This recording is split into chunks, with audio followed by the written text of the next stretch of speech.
en même temps, une pute, c'est un insulte. C'est l'insulte numéro 1 pour une femme. C'est ça qui est hyper paradoxal, quoi. C'est genre, d'un côté, on banalise, ça a toujours existé la prostitution. De l'autre côté, une pute, c'est une insulte. C'est dès qu'une femme est...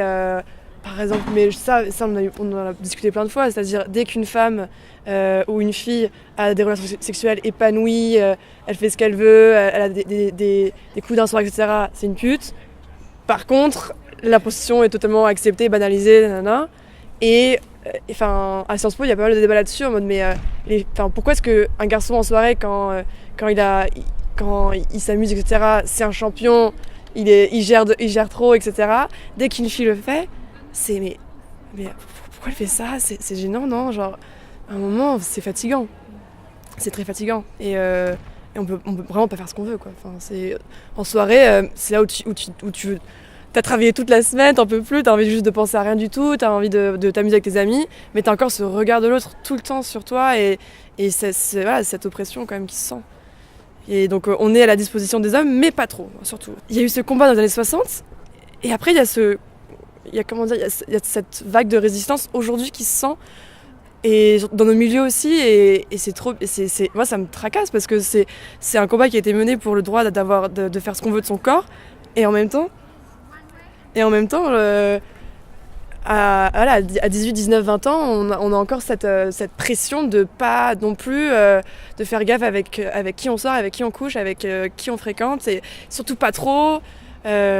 C'est vraiment étrange. Et les garçons aiment bien avoir cette conquête difficile de la femme. Pour eux, une femme, c'est une récompense, c'est un travail quand même. Il faut la draguer, etc. Alors que c'est une conquête. Donc si elle est trop facile, cette conquête, et elle est moins précieuse et elle est moins satisfaisante. Et ça c'est un truc, encore une fois, du quotidien qui me choque. Et ça, je sais même pas si ça va changer bientôt, je pense pas. C'est vraiment ancré, surtout chez les jeunes. C'est un établissement qui a fait appel à la Manif pour tous, qui a demandé à ses élèves de manifester, on avait des cours de catéchisme, etc. Et là, c'est vraiment de l'endoctrinement intrinsèque, parce que, mine de rien, en 6e, on nous apprend des trucs aberrants, en mode le péché est féminin à l'origine. Quand on est en 6e, on a 12 ans, 13 ans, je sais pas, bon... On dit ça en rigolant, on comprend pas très bien. Mais à 18 ans, on peut dire en rigolant, en mode oui, non mais c'est vrai qu'à la base, le péché est féminin. Mais c'est pas drôle du tout. Parce que ça en reste dans un coin de notre tête subconsciemment, dans l'idée qu'il y a un côté négatif qui émane de la féminité, qu'il n'est pas du masculin, et qu'il y a un côté, de toute façon, c'est la faute de la femme. Et puis, sans l'homme, la femme ne serait pas. L'éducation religieuse n'a jamais promu la place de la femme dans la société. Oui, l'article est assez sidérant dans le sens où, déjà juste le titre où dit, le mari est surmené pour vous et par vous, donc c'est votre faute. On a l'impression de relire la Bible où c'est la femme qui porte tous les malheurs du monde et qui est responsable de toute la fatalité qui s'abat sur la race humaine. Pourquoi est-ce que quand on est un petit bébé, on sort du ventre de notre mère, et pourquoi est-ce que dès que c'est une fille ou dès que c'est un garçon, pourquoi est-ce que c'est aussi différent, quoi ? C'est vrai qu'il y a un côté où les femmes sont mises de côté, parce que les bonnes sœurs, c'est sympa, mais même elles sont... Non, mais il y a un côté où elles sont même moins accessibles, elles sont moins présentes, elles sont moins dans... Et on ne les connaît pas. Alors qu'on a un rapport beaucoup plus intime avec le prêtre, par la confesse. Mais le lien qui est fait avec le côté supra-humain, le côté divin de la religion, qui peut quand même prendre une place importante dans la vie de pas mal de gens, est toujours fait au travers de l'homme. Et par essence, l'homme se retrouve sur un piédestal. Je trouve qu'avec les religions, au-delà du fait que c'est écrit par des hommes, interprété par des hommes, on oublie que ça a été écrit à un moment, dans un certain contexte, avec une certaine société. Exactement. On oublie que en fait, la religion, elle peut s'adapter aux périodes et que ça peut changer, en fait. On a eu un examen en histoire il y a 3 semaines, et j'ai une amie qui n'est pas venue, tout simplement parce qu'elle avait peur. C'est ce qu'elle a dit. Elle a dit « j'ai pas eu l'impression que j'allais réussir ». Et moi, ça m'a beaucoup frustré, parce que c'est une personne qui se voit comme féministe, qui se voit comme telle, qui s'investit comme telle. Et j'ai dit, je suis désolé, mais il y a un truc qui me gêne énormément dans ce que tu fais. C'est que si t'étais un mec, t'y serais allé. C'est qu'il y a un côté où, voilà, on nous inculque, je trouve plus chez les femmes que chez les hommes, ce sentiment de défaite. Un homme, dans ses études supérieures, dans la vie, il doute pas. ils tentent, et puis allez, au pire, si ça marche pas, bon, bah ça va pas marcher. Mais il y a beaucoup plus de doutes, un manque de confiance en soi. Il y a beaucoup plus de difficultés pour une femme à vraiment prendre conscience de ses capacités. En classe, ce sont toujours les garçons qui vont poser des questions, qui sont plus à l'aise à l'oral. Alors c'est pas en 2 mois que ça change, et malheureusement je ne sais pas si c'est la génération qui est là qui peut changer. C'est très marquant chez les gens qui sont en terminale cette année, qui sont du coup pas sur 2 parce qu'on leur fait passer un oral blanc pour éventuellement rentrer dans une grande école.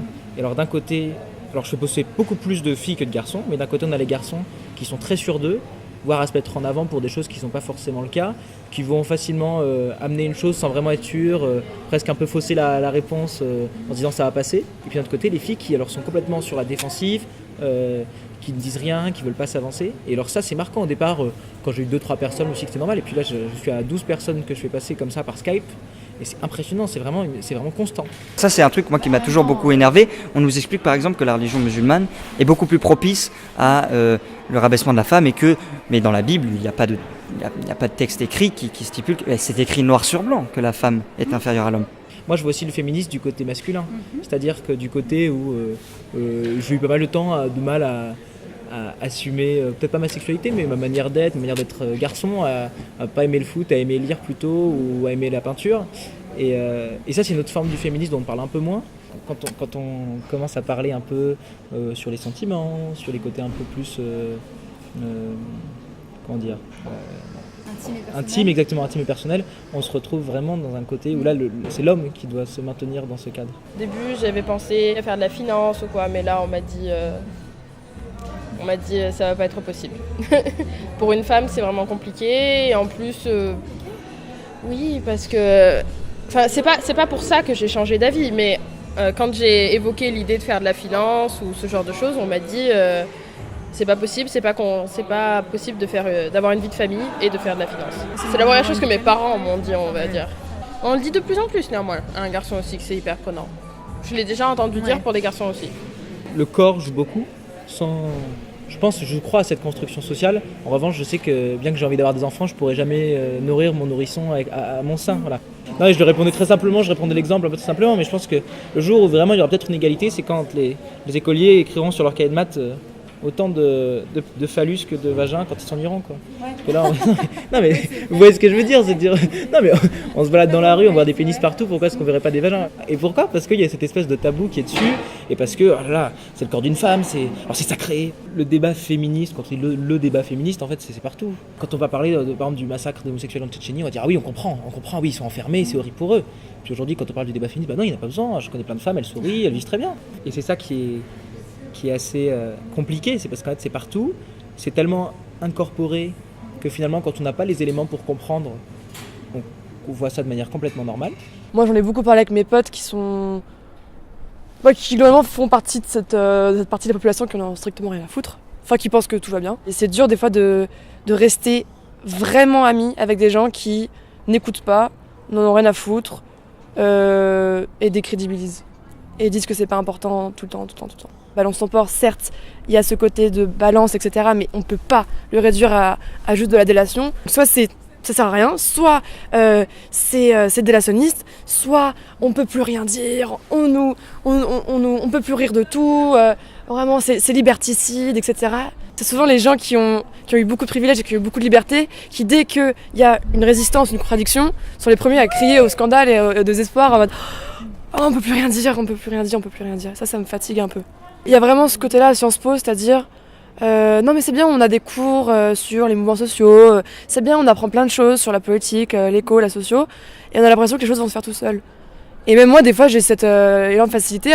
Si je vais à des conférences, si je fais l'associatif, si je vais à des réunions, le monde il va changer tout ça. Il y a très peu de garçons qui s'engagent vraiment dans le féminisme et qui y croient vraiment. Il y a deux choses, il y a soit ceux qui veulent pas faire partie de ça parce que ça les concerne pas, ce qui est compréhensible, mais quand même quand t'es à Sciences Po, faut quand même avoir un minimum d'intérêt collectif quand même. Et de deux, il y a ceux qui s'y intéressent, etc.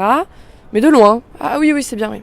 C'est bien ce que vous faites, ouais. Ou alors qui cherchent à expliquer comment on mène un combat féministe. Le féminisme embête les gens. Le féminisme, c'est comme la poésie, quoi. C'est la Paul Valéry, c'est-à-dire que les gens ne comprennent pas ce que c'est. Donc ils ont une définition tellement vague de ce que c'est que le féminisme. Pour moi, le féminisme, il n'y a pas de définition, il n'y a pas de mot, c'est la norme. Je veux dire, je trouve ça même problématique de devoir définir le féminisme. Moi, je trouve ça problématique de devoir inventer un mot qui définit une personne pour qui l'homme est l'égal de la femme et inversement proportionnel. Je trouve ça aberrant. Vraiment, c'est aberrant. J'essaye d'avoir un dialogue avec les hommes pour comprendre aussi, parce que c'est quand même important de garder le dialogue ouvert. Mais d'un autre côté, il y a souvent pas mal de mecs qui m'expliquent comment gérer mon asso, qu'est-ce que je devrais faire, avec quel asso féministe je devrais faire des partenariats. Parce qu'il y en a des qui sont pas fréquentables et des qui sont fréquentables. Il y a aussi ça qui me dérange fondamentalement avec certains de mes potes garçons qui me disent tu veux faire un partenariat avec Feminist Society, t'es d'accord avec ce qu'elles disent, c'est radical, etc. C'est tellement important de le changer. Et du coup, mes potes mecs, quand je me suis associée pendant plusieurs événements à Feminist Society notamment, qui est perçue comme beaucoup plus radicale, elle parle d'intersectionnalité, vous vous rendez compte, c'est radical comme notion, alors que ça fait partie du féminisme d'aujourd'hui, fondamentalement. Ça commence à s'imprégner dans les consciences, mais ça prend du temps. Le truc, c'est qu'il ne faut pas s'emballer. Il ne faut pas vouloir trop faire vite tout de suite. C'est très facile à dire. Moi, je suis un garçon, donc potentiellement, peut-être que ça m'atteint moi moins. Le côté aussi, on cherche peut-être trop vite à bousculer l'ordre établi. Ça va provoquer entre guillemets, des séquelles qui vont faire que jamais on arrivera à une société où la femme sera l'égale de l'homme. On trouve des cons partout, c'est ce que je veux dire dans l'idée. Et que si on y arrive petit à petit, ça va rentrer dans les normes de la société à force de bourrage de crâne, mais subtil. Qu'est-ce que serait une éducation neutre ? Ça serait de donner en fait un peu tous les outils à l'enfant. Et en lui disant, quand je dis tous les outils, c'est un peu en lui disant tu as le droit de dire je t'aime, tu as le droit de pleurer, tu as le droit de faire des câlins, tu as le droit de faire du sport, tu as le droit de crier si tu veux. Enfin, voilà. Et puis pas qu'à l'enfant d'ailleurs, parce que l'éducation ne s'arrête pas qu'à l'enfant, ça peut être tout le temps.